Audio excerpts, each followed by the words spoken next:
To better allocate scarce resources for competing development needs, the financing of select schemes will be changed on a pilot basis from input-based to result-based. E-courts. For efficient administration of justice, Phase 3 of e-courts projects Phase 3 of the e-courts project will be launched with an outlay of 7,000 crores. Fintech services in India have been facilitated by our digital public infrastructure, including Aadhaar, PM Jan Dhan Yojana, Video, KYC, India Stack, and UPI. To enable more fintech innovative services, the scope of documents available in DigiLocker for individuals will be expanded. An entity DigiLocker will be set up for the use by MSMEs, large businesses, and also charitable trusts. This will be towards storing and sharing documents online securely whenever needed with various authorities, regulators, banks, and other business entities. 5G services. 100 labs for developing applications using 5G services will be set up in engineering institutions.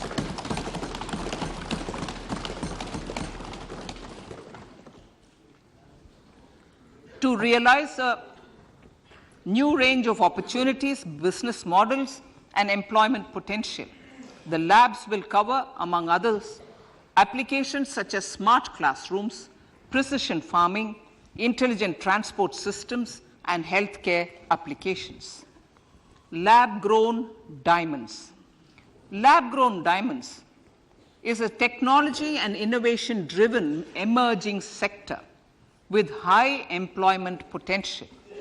These environment-friendly diamonds, which have optically and chemically the same properties as natural diamonds. To encourage indigenous production of LGD, lab-grown diamond seeds and machines, and to reduce import dependency, a research and development grant will be provided to one of the IITs for 5 years. To reduce the cost of production, a proposal to review the custom duty on LGD seeds will be indicated in Part B of the speech. I come to the fifth priority, Honorable Speaker, sir, green growth. Honorable Prime Minister has given a vision for life or lifestyle for environment to spur a movement of environmentally conscious lifestyle. India is moving forward firmly for the Panchamrit, the net zero carbon emission by 2070 to usher in green industrial and economic transition. This budget builds on our focus on green growth. The recently launched National Green Hydrogen Mission, with an outlay of 19,700 crores, will facilitate transition of the economy to low carbon intensity, reduce dependence on fossil fuel imports, and make the country assume technology and market leadership in this sunrise sector. Our target is to reach an annual production of 5 MMT by 2030. Energy transition. This budget provides for 35,000 crores for priority capital investment towards energy transition and net zero objectives and energy security by Ministry of Petroleum and Natural Gas. To steer the economy on sustainable development path, battery energy storage systems with capacity of 4,000 MWH will be supported with viability gap funding. A detailed framework for pumped storage projects will also be formulated. Renewable energy evacuation. the interstate transmission system for evacuation and grid integration of 13 gigawatt renewable energy from Ladakh will be constructed with investment of 20,700 crore, including central support of 8,300 crores. Green Credit Program. For encouraging behavioral change, a green credit program will be notified under the Environment Protection Act. This will incentivize environmentally sustainable and responsive actions by companies, individuals, and local bodies, and help mobilize additional resources for such activities.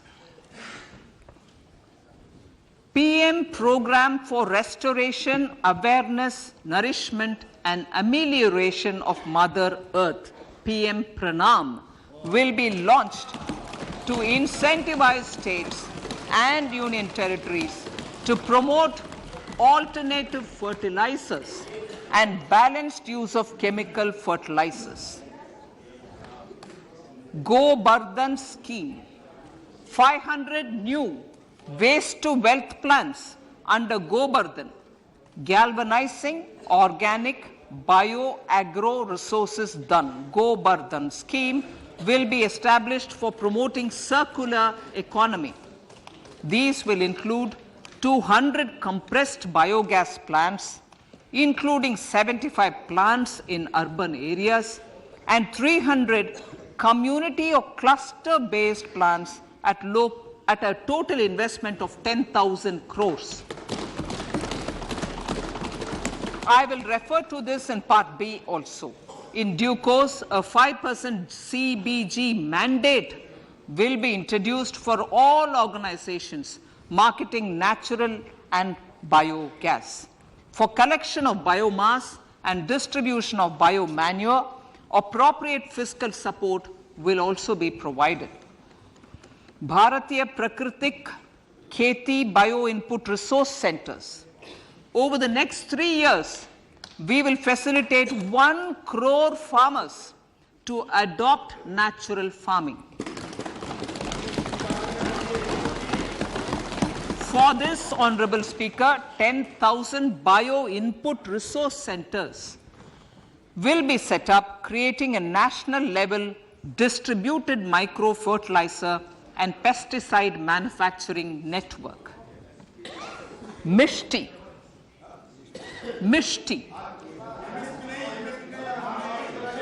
Building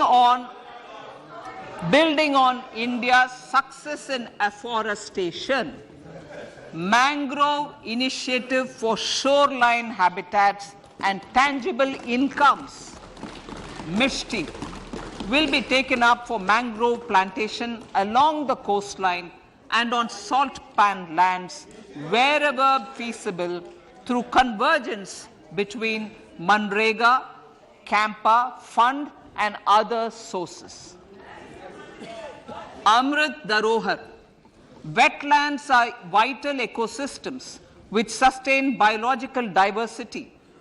In his latest Mann Ki Baat, the Prime Minister said, now, I quote, now the total number of Ramsar sites in our country has increased to 75, whereas before 2014, there were only 26, unquote. Local communities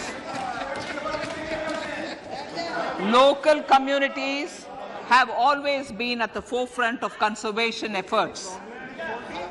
The government will promote their unique conservation values through Amrit Dharohar, a scheme that will be implemented over the next 3 years to encourage optimal use of wetlands and enhance biodiversity, carbon stock, ecotourism opportunities, and income generation for local communities.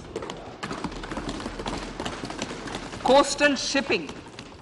Coastal shipping will be promoted as the energy efficient and lower cost mode of transport, both for passengers and freight, through PPP mode with viability gap funding. Vehicle replacement. Vehicle replacement is an important continuing policy, replacing the old I know. Replacing. Absolutely. Thank you. Replacing old polluting vehicles. Maybe applicable, right? Replacing old polluting vehicles is an important part of greening our economy. In furtherance of the vehicle scrapping policy mentioned in Budget 21-22, I have allocated adequate funds to scrap old vehicles of the central government. States will also be supported in replacing old vehicles and old state ambulances. Honorable Speaker, sir, I move to priority 6, youth power. To empower our youth and help the Amrit PD realize their dreams, we have formulated the National Education Policy, which is very wide in its scope, but one of the things is also to focus on skilling, adopted economic policies that facilitate job creation at scale and have supported business opportunities. Pradhan Mantri Kaushal Vikas Yojana. Pradhan Mantri Kaushal Vikas Yojana 4.0 will be launched to skill lakhs of youth within the next 3 years. On-job training, industry partnership, and alignment of courses with needs of industry will be emphasized. The scheme will also cover new age courses for Industry 4.0 like coding, AI, robotics, mechatronics, IoT, 3D printing, drones, and other soft skills.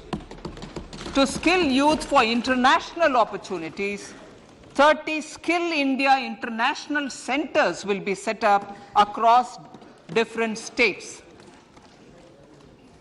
The digital ecosystem for skilling will be further expanded with the launch of a unified Skill India digital platform for enabling demand-based formal skilling, linking with employers including MSMEs, and facilitating access to entrepreneurship schemes. To provide stipend support to 47 lakh youths in 3 years, direct benefit transfer under a pan-India national apprenticeship promotion scheme will be rolled out. Tourism. Honorable Speaker, sir, with an integrated and innovative approach, at least 50 destinations will be selected through challenge mode. In addition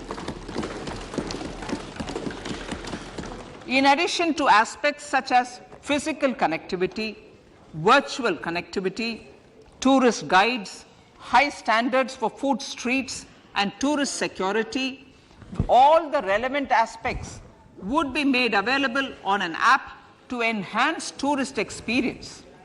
Every destination would be developed as a complete package. The focus of development of tourism would be on domestic as well as foreign tourists.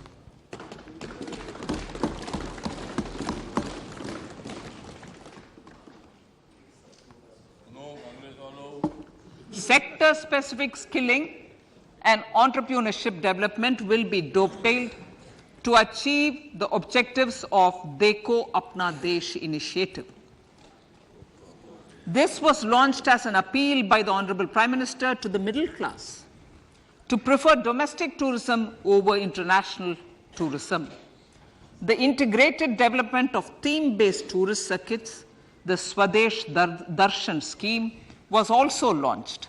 Under the Vibrant Villages program, tourism infrastructure and amenities will be facilitated in border villages.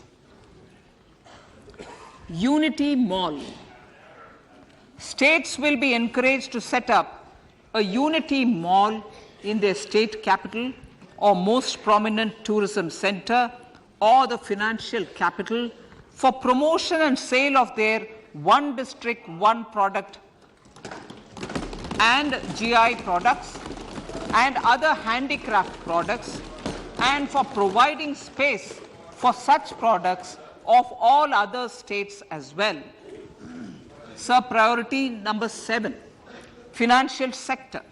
Our reforms in the financial sector and innovative use of technology have led to financial inclusion at scale, better and faster service delivery, ease of access to credit, and participation in financial markets. This budget proposes to further these measures. Credit guarantee for MSMEs.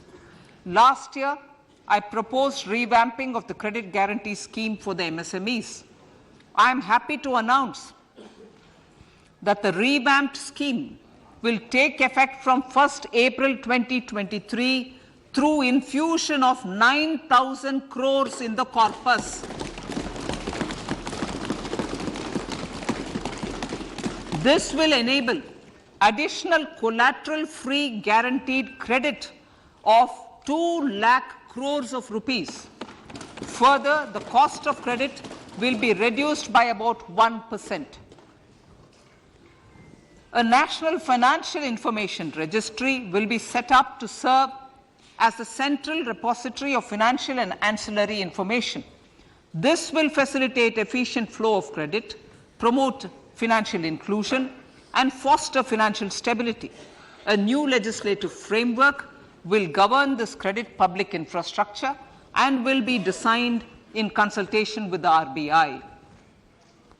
To meet the needs of Amritkal and to facilitate optimum regulation in the financial sector, public consultation, as necessary and feasible, will be brought to the process of regulation making and issuing subsidiary directions.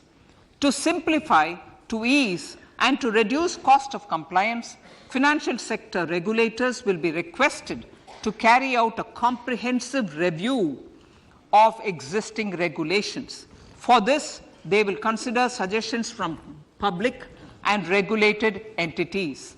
Time limits to decide the application under various regulations will also be laid down. Honorable Speaker, sir, to enhance business activities in GIFT IFSC, the following measures will be taken.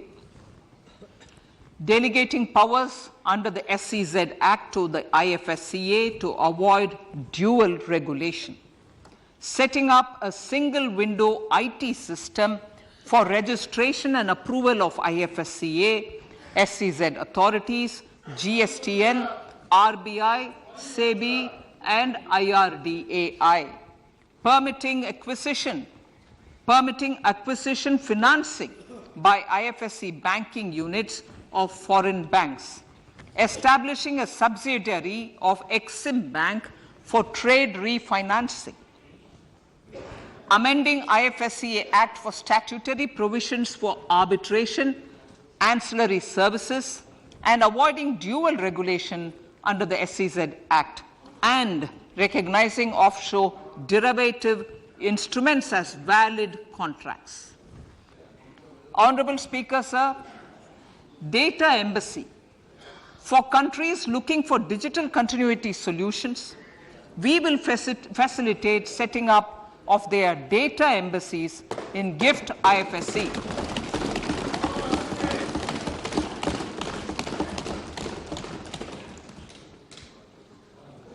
Improving governance and investor protection in banking sector.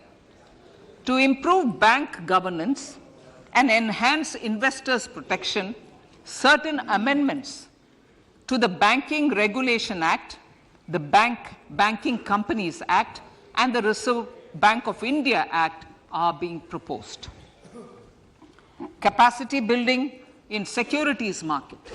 Honorable Speaker, sir, to build capacity of functionaries and professionals in the securities market, SEBI will be empowered to develop, regulate, maintain, and enforce norms and standards for education in the National Institute of Securities Markets and to recognize award of degrees, diplomas, and certificates. A central processing center will be set up for faster response to companies through centralized handling of various forms filed with field officers under the Companies Act. reclaiming of shares and dividends. For investors to reclaim unclaimed shares and unpaid dividends from the Investor Education and Protection Fund Authority with ease, from the Investor Education and Protection Fund Authority with ease, an integrated IT portal will be established. Digital payments continue to find wide acceptance. In 2022, they show an increase of 76% in transaction and 91% in value. Fiscal support for this digital public infrastructure will continue in 2023-2024. आज़ादी का अमृत महोत्सव, महिला सम्मान बचत पत्र. For commemorating Azadi Ka Amrit Mahotsav, a one-time new small savings scheme, Mahila Samman Savings Patra or Savings Certificate, Mahila Samman Savings Certificate will be made available for a 2-year period up to March 2025. This will offer deposit facility up to 2 lakh in the name of a woman or girls for a tenure of 2 years at fixed interest rate of 7.5% with partial withdrawal option. Senior citizens, the maximum deposit limit for senior citizens savings scheme will be enhanced from 15 lakh to 30 lakhs of rupees. The maximum deposit limit for monthly income account scheme will be enhanced from 4.5 lakh to 9 lakh for single account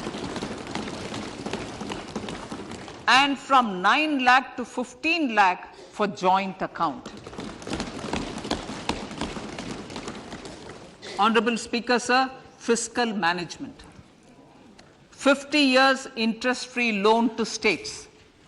The entire 50-year loan to states has to be spent on capital expenditure within 2023-24. Most of this will be at the discretion of the states, but a part will be conditional on states increasing their actual capital expenditure.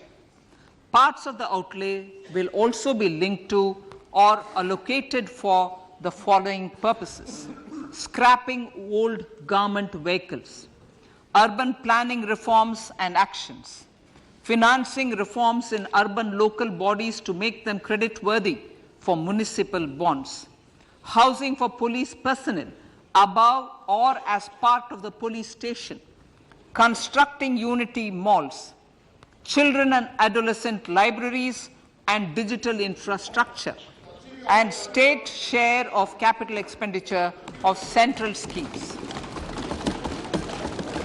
Honorable Speaker, sir, fiscal deficit of states. States will be allowed a fiscal deficit of 3.5% of GSDP, of which 0.5% will be tied to power sector reforms. Revised estimates 2022 to 2023.